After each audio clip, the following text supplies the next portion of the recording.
What happens when the most powerful man in the city, worth billions, holds the woman he just married in his arms, but refuses to consummate their union? Why would a man who could have anything he desires choose restraint over passion? What secret drives him to build walls between himself and his bride on what should be their most intimate night? Tonight, we uncover the mystery behind Damien Cross's shocking wedding night decision that left his new wife questioning everything she thought she knew about love, desire, and the man she married.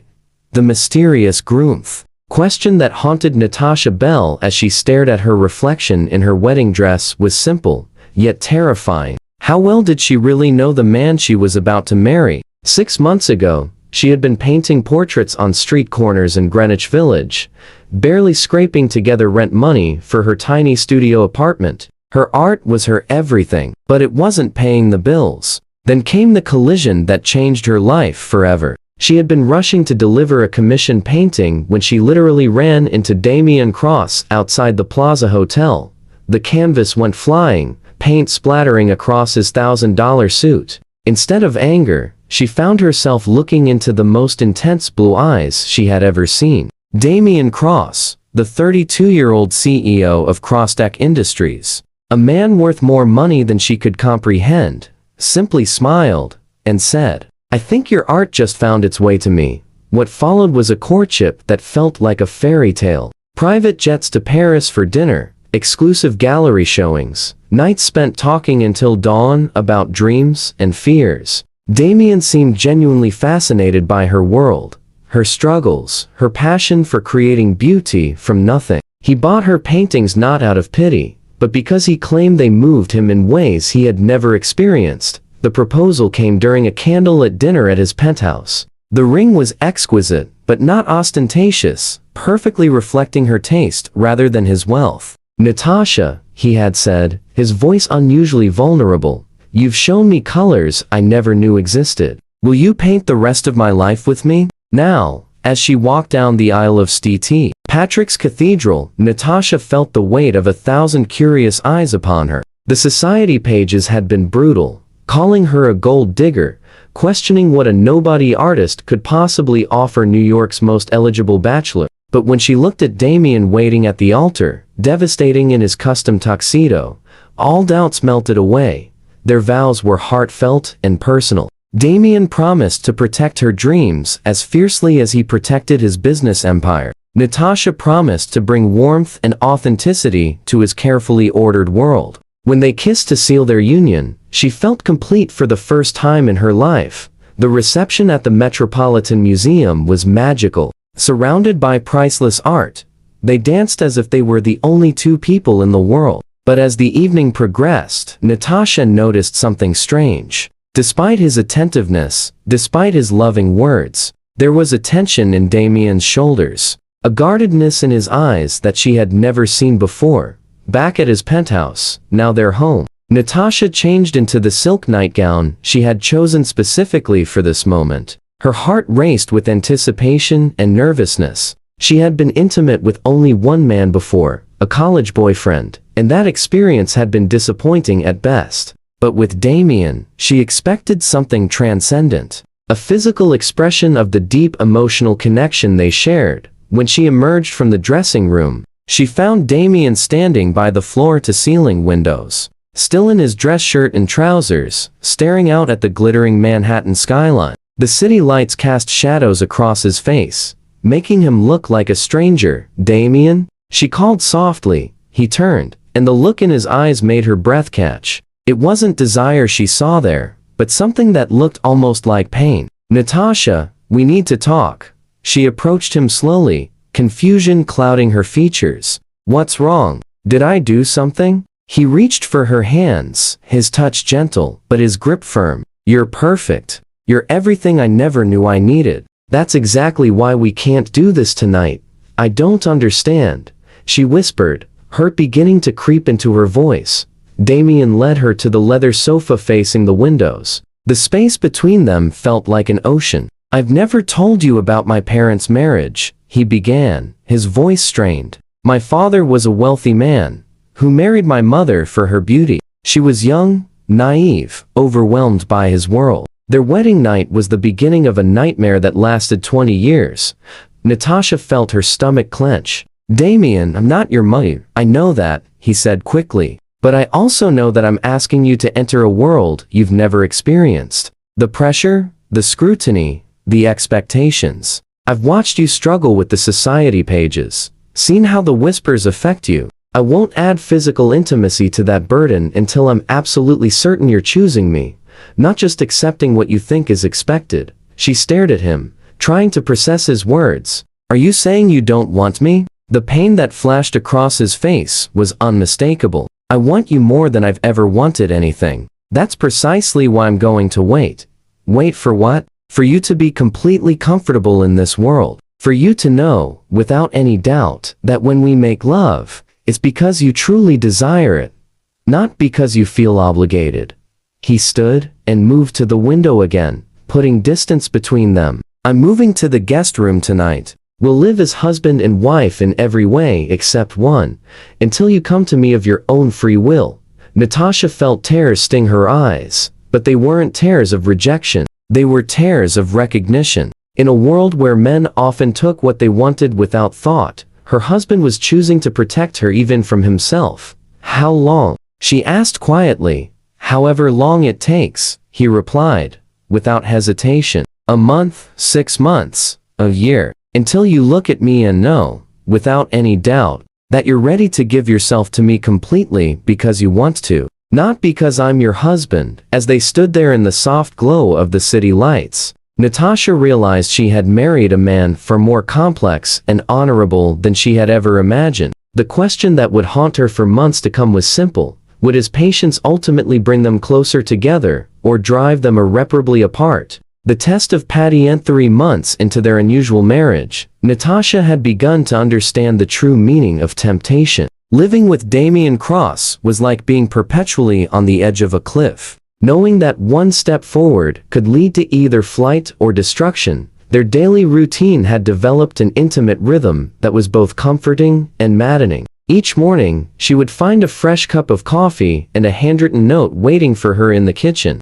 Today's message, written in Damien's elegant script, read, "Your painting of the sunset last night captured something I've been trying to put into words for months. Thank you for showing me beauty through your eyes." She had converted the penthouse's sunroom into her art studio, and Damien had surprised her by commissioning a skylight to provide perfect natural lighting. He never entered without permission, respecting her creative space as sacred, but she often caught him watching her work from the doorway, his eyes holding an intensity that made her hands tremble on her brushes. The outside world remained skeptical of their union. Society columnists speculated about trouble in paradise, noting that the couple was rarely seen at the intimate dinners and romantic getaways typical of newlyweds. What they didn't see were the quiet evenings spent reading together on the sofa, Natasha's feet tucked under Damien's thigh while he reviewed contracts, his free hand absently stroking her ankles.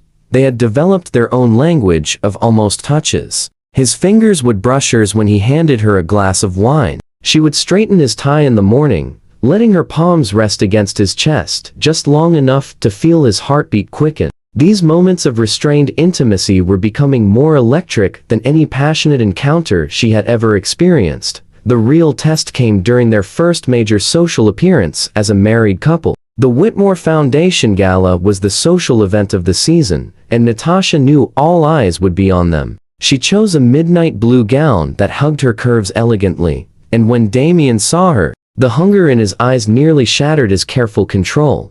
"You're breathtaking," he murmured as he helped her with her jewelry, his fingers barely grazing her neck as he fastened a diamond necklace. "I'm going to have to fight off every man in that ballroom tonight."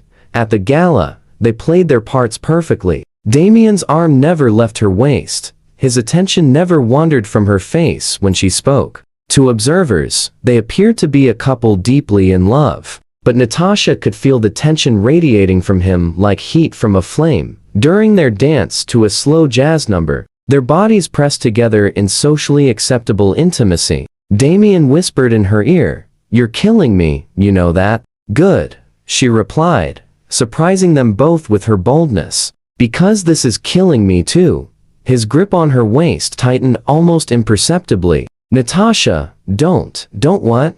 Don't tell you that I wake up every morning wishing you were in bed beside me? Don't admit that I lie awake at night listening for sounds from your room? Her voice was barely audible, but he heard every word. Stop, he said, his voice strained.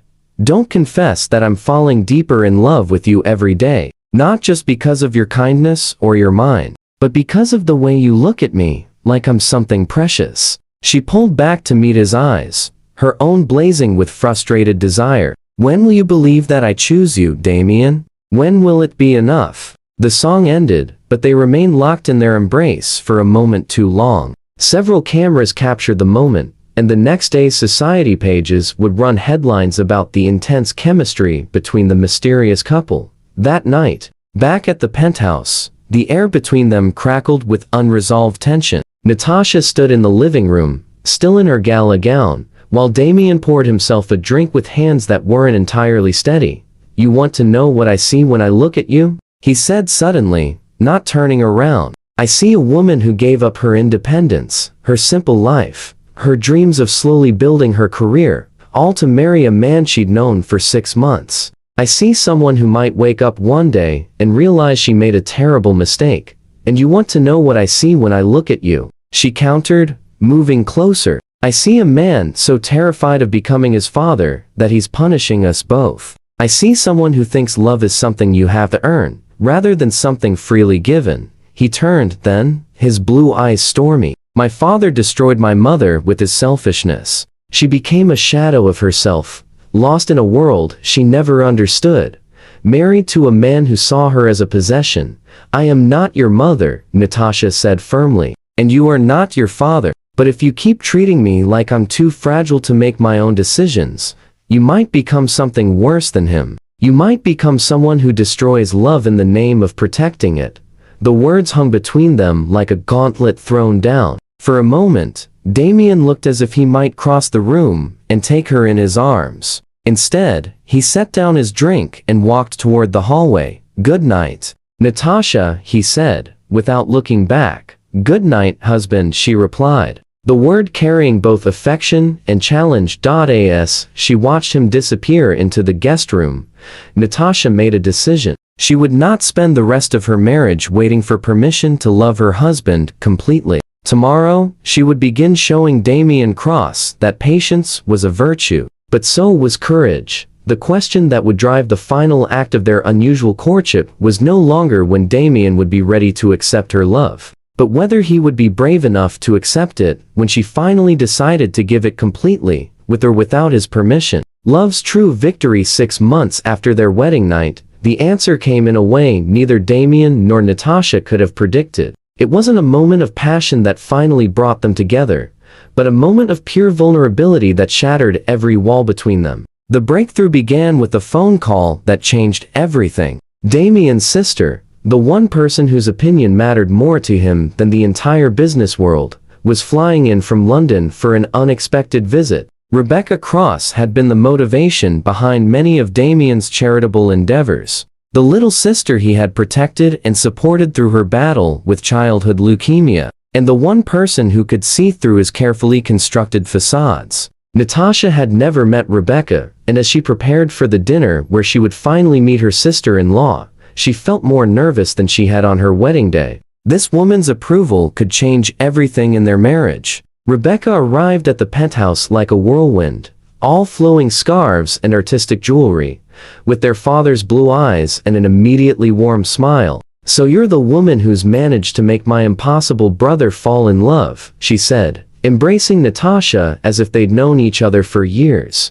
Over dinner, Natasha discovered that Rebecca was as different from the polished society women she'd met as night from day. She was genuine, funny, and completely unimpressed by wealth or status. More importantly, she watched Damien and Natasha with knowing eyes that missed nothing. You two are idiots, Rebecca announced over dessert, causing both Damien and Natasha to nearly choke on their wine. Excuse me, Damien said, his CEO voice creeping in. Oh, don't use your boardroom tone with me, big brother. You're both so busy protecting each other from imaginary dangers that you're missing the real love story happening right in front of you. She turned to Natasha. He told you about our parents' marriage, didn't he? Natasha nodded, glancing uncertainly at Damien. What he didn't tell you, Rebecca continued, ignoring Damien's warning look, is that our father spent the last 5 years of his life regretting how he treated our mother. He told me before he died that his biggest mistake wasn't marrying her,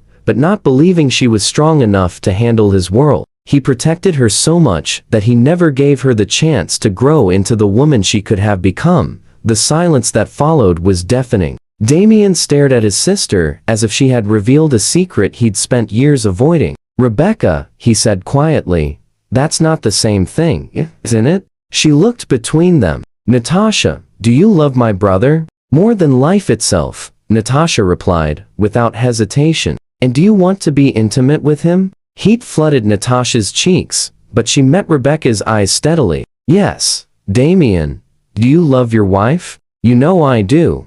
And do you want her? That's not the point, he said tersely. That's exactly the point.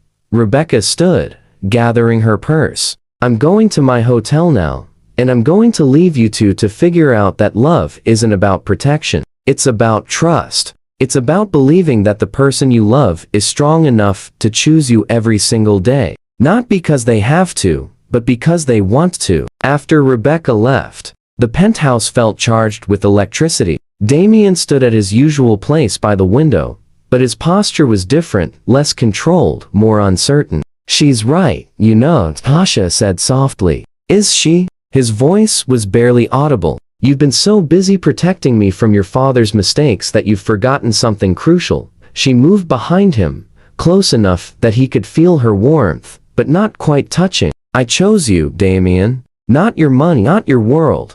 Not the security you could provide. I chose you. The man who catches vases before they fall. Who leaves love notes in my coffee cup. Who respects my art and my independence. He turned slowly, and for the first time in months, his carefully maintained control was completely gone. The vulnerability in his eyes was breathtaking. I'm terrified, he admitted. Terrified that once the novelty wears off, you'll realize you made a mistake. Terrified that I'll somehow damage you the way my father damaged my mother. Natasha reached up to cup his face in her hands. The only way you'll damage me is if you keep holding back. The only mistake I could make is accepting a marriage where my husband doesn't trust me to know my own heart. For a heartbeat, they simply looked at each other. Then, with a sound that was part groan, part surrender, Damien pulled her into his arms. Their kiss was everything 6 months of restraint had built toward, desperate, passionate, and infinitely tender. Are you sure? He whispered against her lips. Instead of answering with words, Natasha took his hand and led him toward the master bedroom they had never shared. At the threshold, she paused and turned back to him. Damien Cross, she said, her voice strong and certain. I choose you. Not because I have to, not because you're my husband, but because you're the man I love. Every day for the rest of my life, I will choose you. That night, they finally became husband and wife in every sense of the word. Their lovemaking was tender and passionate, filled with months of suppressed longing and deep emotional connection. But more than the physical union, it was the complete trust they finally gave each other that transformed them both. In the aftermath, as they lay intertwined in the moonlight streaming through their bedroom windows, Natasha traced patterns on Damien's chest. No regrets? He asked softly. Only one, she murmured against his skin. His body tensed. What's that? She lifted her head to meet his eyes, her own sparkling with mischief. That we waited so long.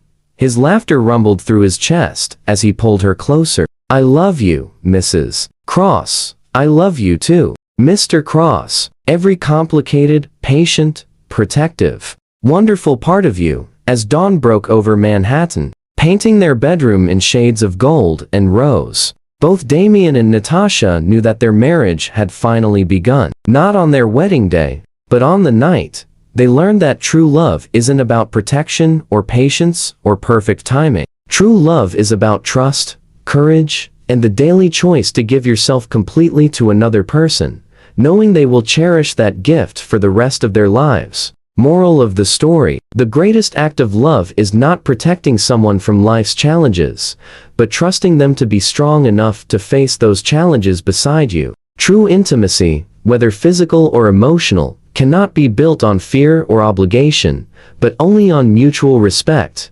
trust, and the daily choice to love completely. Sometimes the most precious gifts in life are worth waiting for, but only when both people are choosing to wait together, not when one person is deciding for both. Love is not about perfect timing or perfect circumstances. It's about perfect trust between two imperfect people who choose each other every single day.